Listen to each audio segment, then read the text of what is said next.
Assalamualaikum warahmatullahi wabarakatuh. Bismillahirrahmanirrahim. Allahumma sholli wa sallim ala sayyidina Muhammadin wa ala alihi washabbihi asma'in nama ba'du.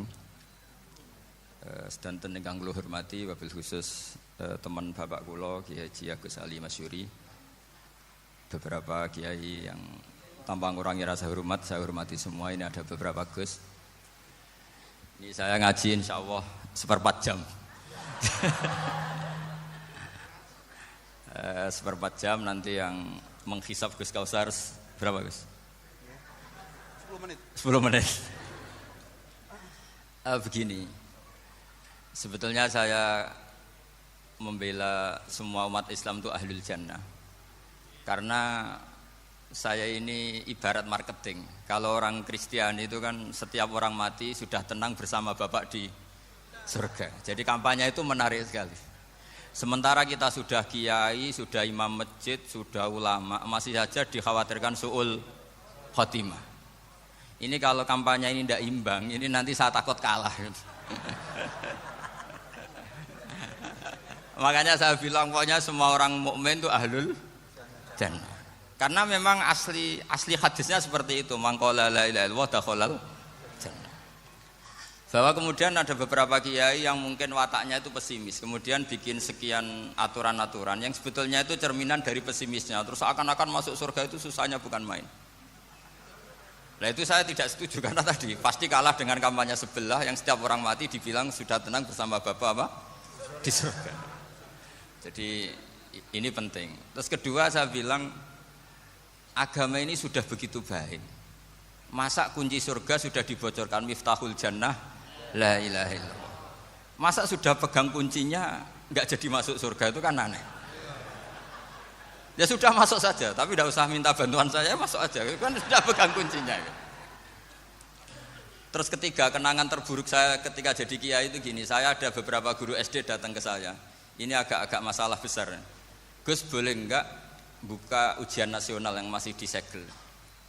Semua guru bilang enggak boleh, itu kriminal kan. Ada satu guru yang bikin analogi agak kacau. Boleh saja. Wong ujian di kuburan saja dibocorkan para kiai enggak apa-apa. Itu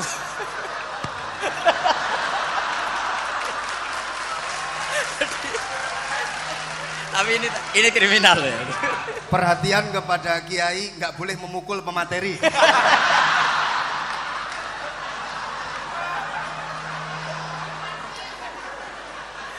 Jadi tentu itu analogi yang salah kan.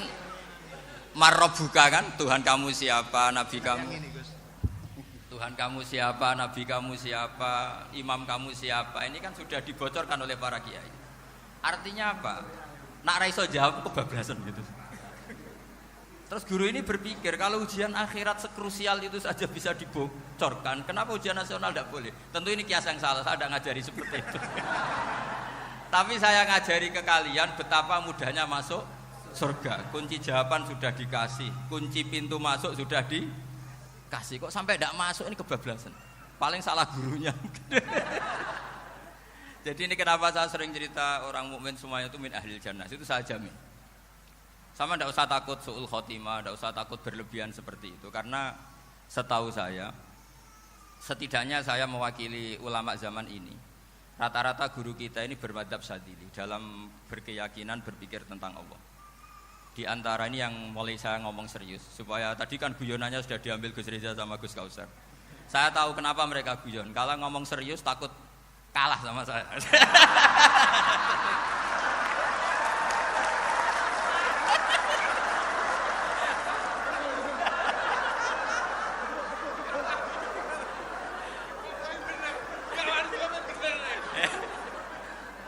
Karena saya ini sudah terkenal pemikir serius, jadi artinya itu satu kepintaran, mengalihkan.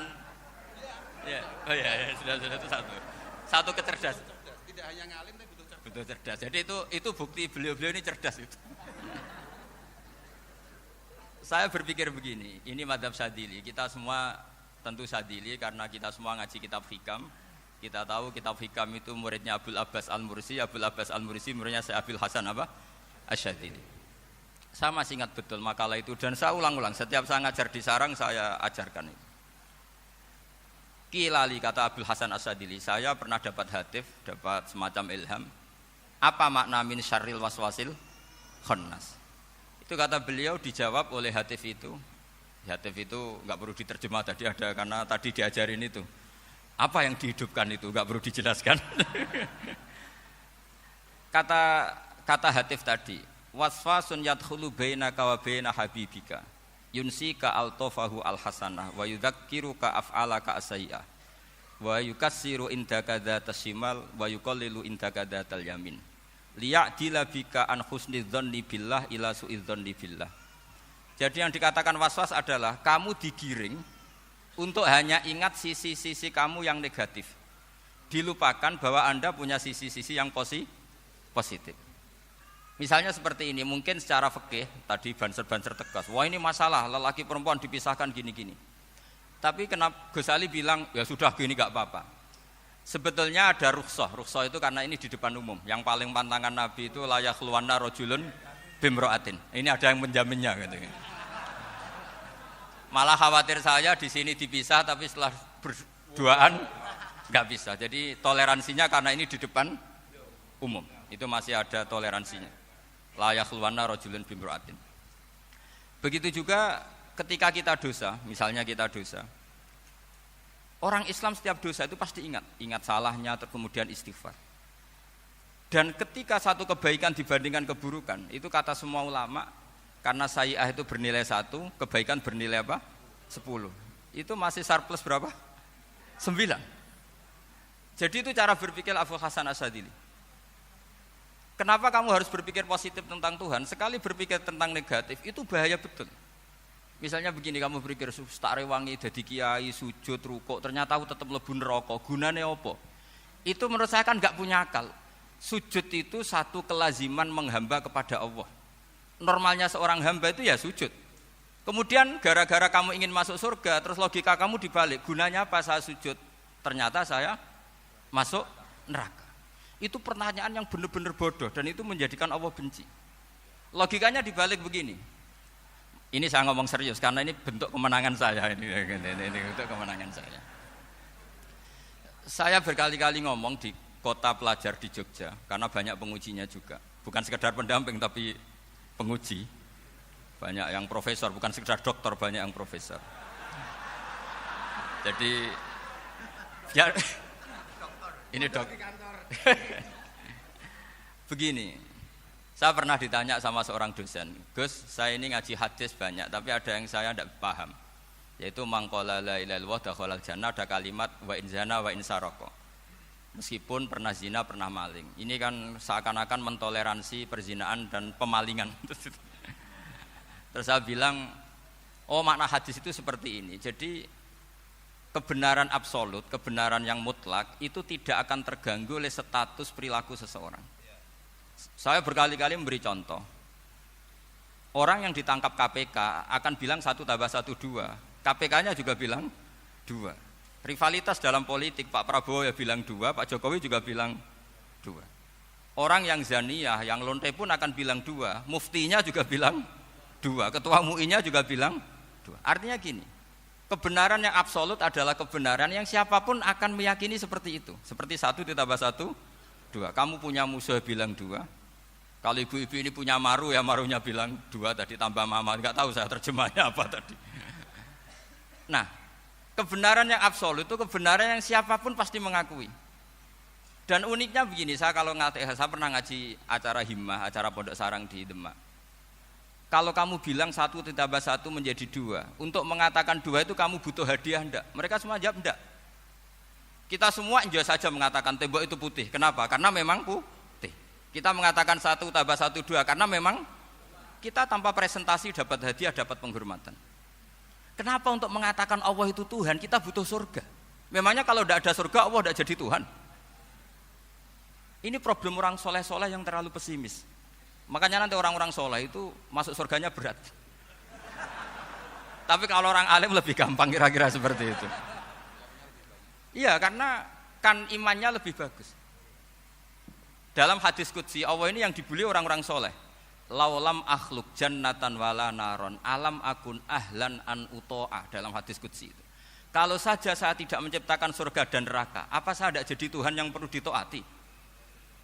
Apa kalau kamu tidak saya kasih uang 1 juta terus bilang 1 tambah 1 11? Enggak kan? Tetap bilang berapa? 2. Kalau kebenaran absolut yang 1 tambah 1 kamu bilang 2 meskipun tanpa mendapat hadiah. Kenapa untuk bilang Allah Tuhan kamu butuh hadiah surga? Itu kan serai ikhlas belas. Makanya saya terus mengajarkan ikhlas. Ikhlas itu bisa dilatih dengan akal, dengan pikiran, bil ilmi lah. Harus dilatih. Nah di sini ini momen atau makna yang mestinya harus difahami wa inzana bahwa kalimat ini sah meskipun dilafatkan seorang yang pernah zina. Sama seperti 1 tambah 1 2 sah, diucapkan siapa saja sah. Dan siapapun akan mengucapkan itu secara ikhlas. Ini penting saya utarakan. Sehingga setelah ada firqah-firqah takfiri yang mengatakan orang megang keris itu syirik, ke kuburan syirik, ini syirik. Itu salah besar. Salahnya adalah tadi kalimat-kalimat atau kebenaran-kebenaran absolut ini sudah jadi sibghatullah man ahsanu minallahi sibghah. Kalimat ini begitu absolut di hatinya orang mukmin. Sehingga ketika terganggu oleh hal-hal yang adat istiadat kayak pegang keris, kayak apa, ini tidak mengganggu. Tetap kualitas iman ini di atas keyakinan adat membawa apa keris. Kalau orang membawa keris menjadi syirik karena percaya sama makhluk. Orang misalnya kejawen kalau nggak bawa keris nggak nyaman. Orang kota itu kalau nggak bawa ATM juga nggak nyaman. Itu tidak dihukumi syirik. Kamu pergi lupa bawa HP nyaman enggak? Enggak, kenapa enggak dihukumi syirik?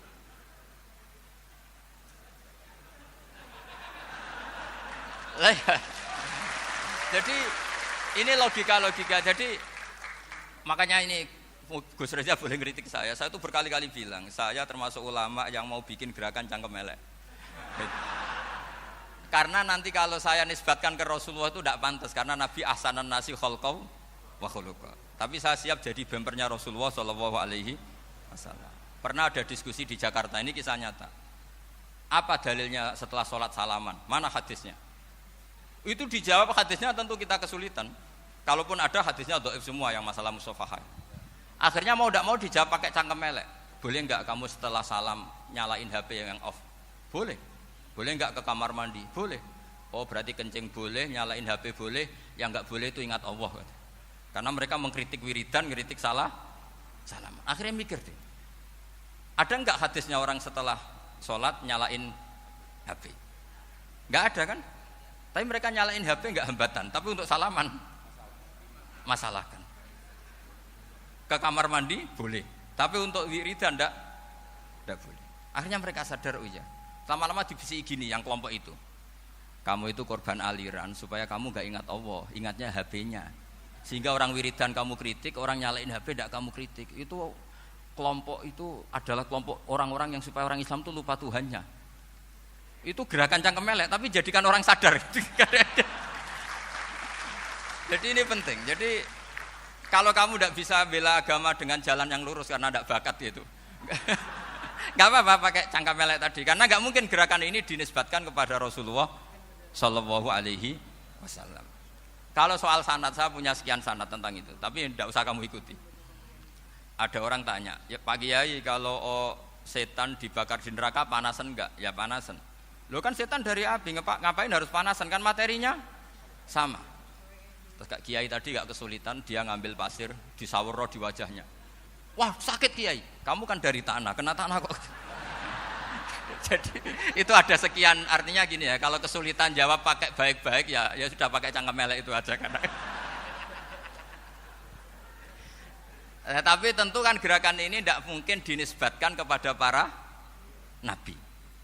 Tapi saya pastikan meskipun nggak bisa dinisbatkan kepada para nabi dari segi cangkem elek tadi, tapi secara semangat itu sama. Saya punya sekian contoh. Benar Gus Riza tadi gojok saya sengawur-ngawurnya itu masih punya sana. Itu pas saya ngawur pun masih punya apa? Sana. Nabi Ibrahim itu ketika faja'alahum juzatan illa kabiralahum itu si berhala paling besar dikasih kapak. Ketika mereka geger, ini siapa yang memecahkan berhala-berhala kecil? Kata mereka, sami'na fata yadhkuruhum yuqalu lahu Ibrahim. Ya kira-kira Ibrahim lagi. Terus Ibrahim didatangkan, siapa yang melakukan ini semua? Ini jawaban Nabi Ibrahim, bal fa'alahu kabiruhum hadza. Ya tanya yang bawa pedal, saya kan enggak bawa.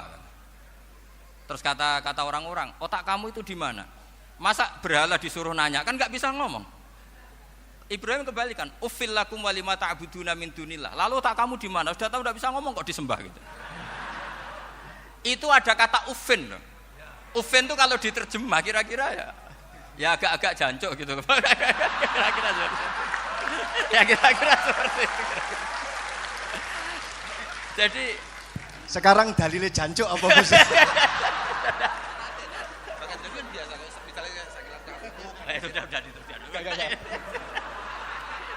Gimana? Jancuk itu dari su, tinggalkanlah suan perkara sing elek. Krono ilate wong Surabaya kakean rawon, akhirnya ngomongnya jancuk. Gitu.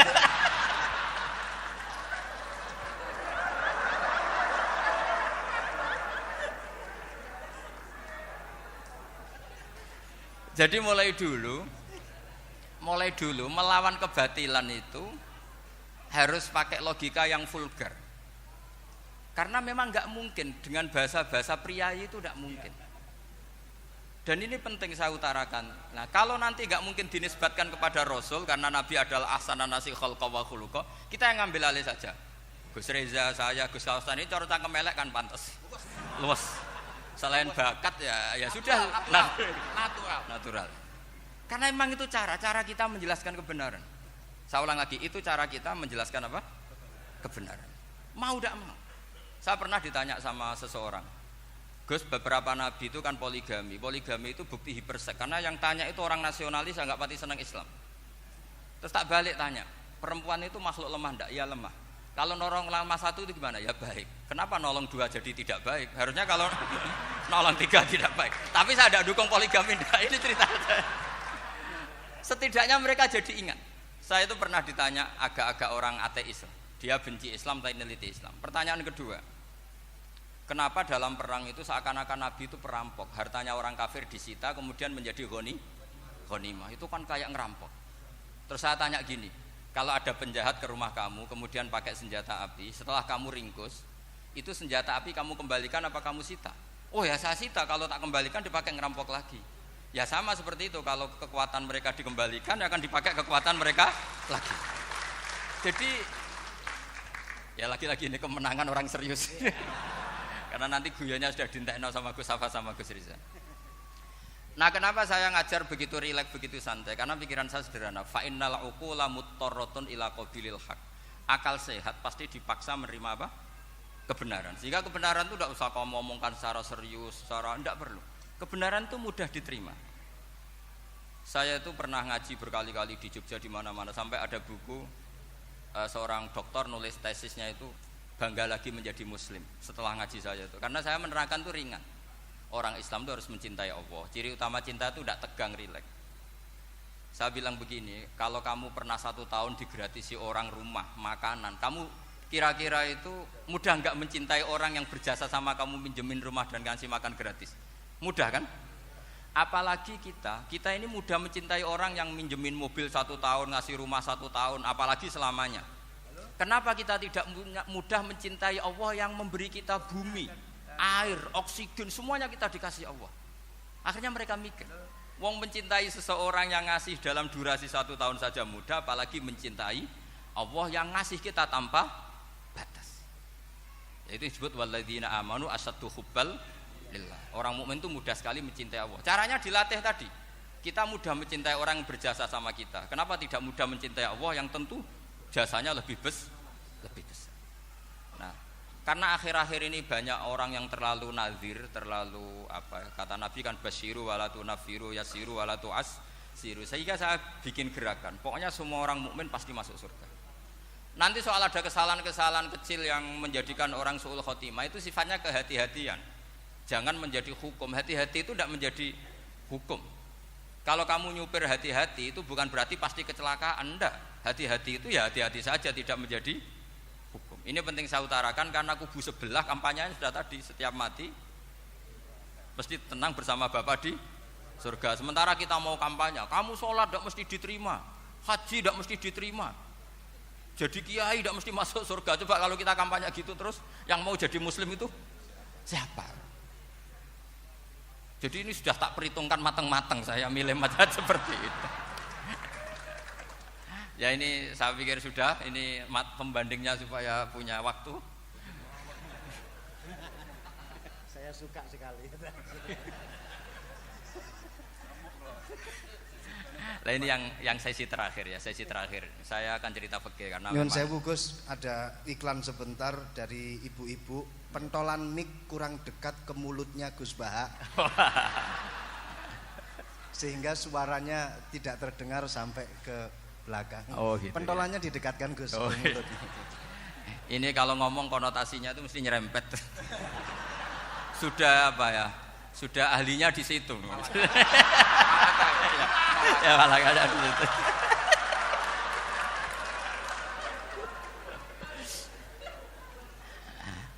Dalam sesi terakhir saya cerita pentingnya pembanding. Imam Rafi'i itu yang ngarang kitab Muharrar. Kitab Muharrar ini adalah ringkasan dari kitab Al-Wasit. Al-Wasit itu karangannya Imam Ghazali.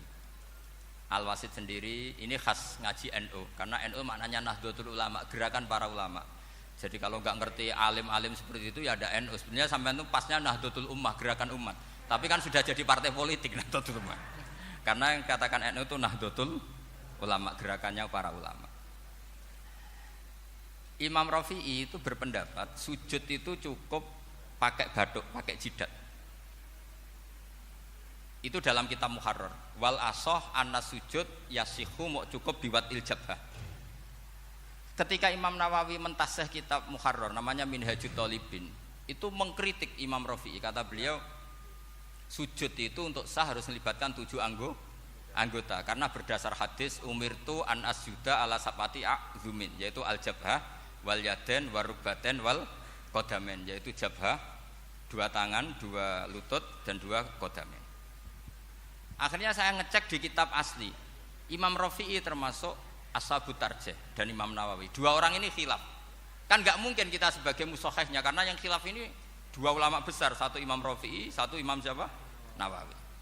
Kita tidak bisa hanya ngikuti Fathul Mu'in yang mengatakan idza ikhtalafan Nawawi war Rafi'u quddiman Nawawi, tidak bisa karena Imam Nawawi ini sering nginduk sama kitabnya Imam Rafi'i karena senior Imam Rafi'i. Setelah saya cek di kitab kitab asli Mamba ya, satu sumbernya semua madzhab apa? Syafi'i. Ternyata Imam Syafi'i nak ngedikan hanya begini. Wa uhibbu, saya suka setiap orang Islam sujud itu melibatkan 7 anggota karena itu aman, pasti sah. Tapi wayah tamilu kata beliau, tapi mungkin saja sujud hanya watul jabah itu sah. Kenapa kata Imam Syafi'i? Liqaulihi sallallahu alaihi wasallam atau li du'aihi apa sallallahu alaihi wasallam fi sujud sajadalaka wajhi wa sam'i wa basori. Nabi ketika sujud itu hanya berdoa, ya Allah sujud kepada engkau wajhi wa sam'i wa basori. Nabi tidak menyebut wayadi wa rukbati wa qadami. Sehingga saya berkali-kali bener kata Gus, saya ini pembela umat sing sujude 7 anggota ya tak lem pantes dadi Rais Suriah. Itu. Yang sujude bathuk tok ya tetap sah ngikuti mazhabnya Imam Rafi'i. Meskipun itu tidak saya anjurkan.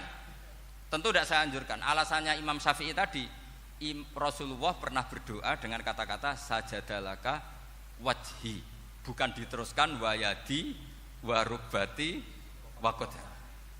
Sehingga fal khilaf huna bakin ala khiddati kalau dalam bahasa fikih. Khilaf biar tetap sesuai aturan khilaf masing-masing. Enggak perlu kamu menggugurkan pendapat Rafi'i yang mengesahkan sujud hanya pakai jabah. Ini penting karena tadi seperti saya katakan yang sujud anggota pitu ya masuk swarga mergo pintere. Sing nganggo bathuk tok yang mlebu swarga mergo gobloke tadi karena aksaru ahlil jannah al-bulbu. Nah ini mazhab saya. Jadi saya itu ingin umat Islam itu baik-baik saja. Ya. Karena tidak mungkin lah kita tidak bela Islam di zaman akhir, tidak mungkin karena di kubu sebelah kampanyenya sudah seperti itu. Kalau kita ngomong ikhtiyat, kiai ra mesti mlebu swarga, sing salat ngethuk ra mesti husnul khotimah. Wah akan jadi repot. Saya ini pengagum teori ikhlas. Dilatih bil ilmi, saya ulang lagi dilatih bil ilmi. Saya ini malu. Malunya tadi, saya mengatakan 1 tambah 1 2 itu meskipun tidak ada yang memberi hadiah tetap saya katakan 2. Saya mengatakan air itu dingin, tidak ada yang ngasih hadiah saya akan bilang kalau air itu dingin. Kalau api itu panas. Untuk hakikat-hakikat seperti itu saja saya jujur tanpa ingin imbalan. Tapi ketika hakikat mengenai Allah kok saya minta imbalan surga dan neraka, ini apa-apaan? Kira-kira gitulah, Rois Suriah macam apa gitu.